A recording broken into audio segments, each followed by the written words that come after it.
What do you believe it is? I do. You have to believe in it. You know. Yeah. Someone that says they don't believe it is not because they're looking for a safe place to go when they die. It's because they haven't came in touch with who they are. How could I die? How could I not exist? I'm a child of God. How can I not exist? If not in this world, another world. How can the energy that you have right now and the stuff that you can hear in your mind when you're not talking and nobody else is talking, how could this die? How could the feeling you have when your body could die, how could that energy, you mean if you get shot, you just die? Gone, black. Yeah. But yeah, that's... Yeah, I think, when my dad died, man, like, I went through this phase of, like, questioning religion, questioning, like, why did it happen to me at 16 years old? Like, it was a crazy time in my life. But, man, I feel like I could feel him touching me and blessing me, man. Like, I'm a kid from Milwaukee, Wisconsin, and I'm doing this right here. I'm doing this interview with Mike Tyson. Like, I shouldn't be here, man. So I could feel like, maybe that's just my connection with my pops. Like, we were very close, but, like, I could feel him guiding me still, man. Like, I really feel it. Like, I really feel his presence in my everything I do. Absolutely, man. In my opinion, we've been brainwashed in this material society that we live in. Like, there is nothing that you can't see. That's all make-believe. But these bodies that we have are such tuned antennas to this sort of energy, this ethereal energy, spirit, higher power, the connection of everything. We feel all this shit, but everybody just goes, nah, it's not it. Nah, it's not it. But it is it. Yeah. What do you guys think about that? Yeah, man, there has to be something more than what we're just this life. I feel like, did you start thinking that, like, at your age now or before you started smoking weed? Oh, he's not even paying attention. No, I'm listening. I'm thinking about it. I've always had this connection since I was a little kid. I've thought about this. I find myself doing that now, like taking myself back in like moments like my last fight. I remember walking out and I kind of like saw myself walking out, and I was like a level of consciousness that I've never been to before. Like I already saw the fight. I saw myself walking out to the fight, and I started smoking weed about a year ago. So like, he's been smoking a lot longer than I have.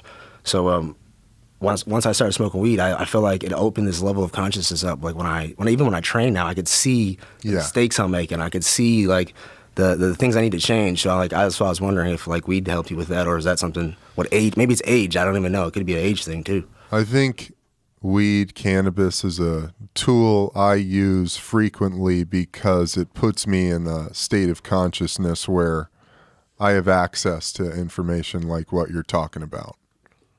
Does that make sense to you, Mike? Big time. Did you smoke when you trained? All my life. Even with fights, everything? Only 1 or 2 fights I smoked when I was fighting.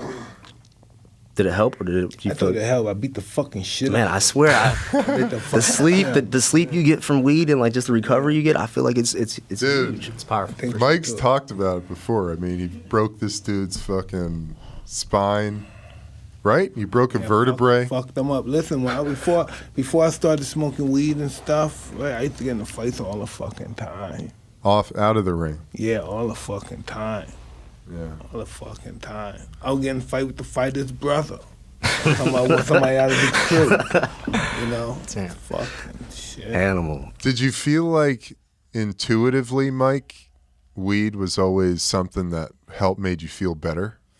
Well, listen, I know when I was irritable, I smoked it, I felt good. I loved everybody. Yeah. Yeah. Yeah. So I knew it was good. Sometimes after I did something fucked up, I smoked the joint, I wound up going buy a guy a car or something. I fucked up. You're like, you know what? Dude, that's the power. That's it. Damn. Shit, buy somebody a car, a house, or some shit. But Mike, you realize that type of shit is why you're so legendary, man. The Tigers, like you could have been, man. You could have just been a fighter, but you were helping people out beyond anybody's idea of what that meant at that time, man.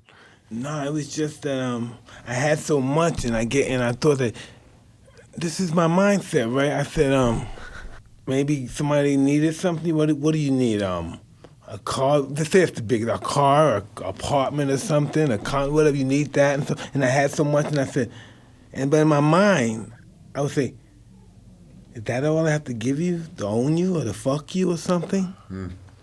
You know, that tripped me out. So I say, all right, you're really hot, you're really beautiful, you have substance, but take this car, take this house. That was just a really dark way of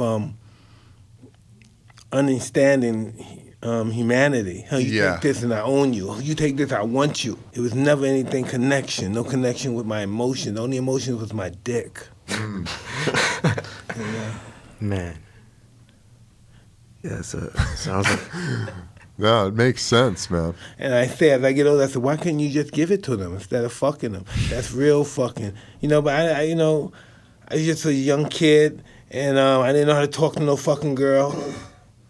And I used to have money. I was a champ. I just never had a really girl. I think the first time really, I was 18, 19, was not really doing it. And then I became champion. Yeah.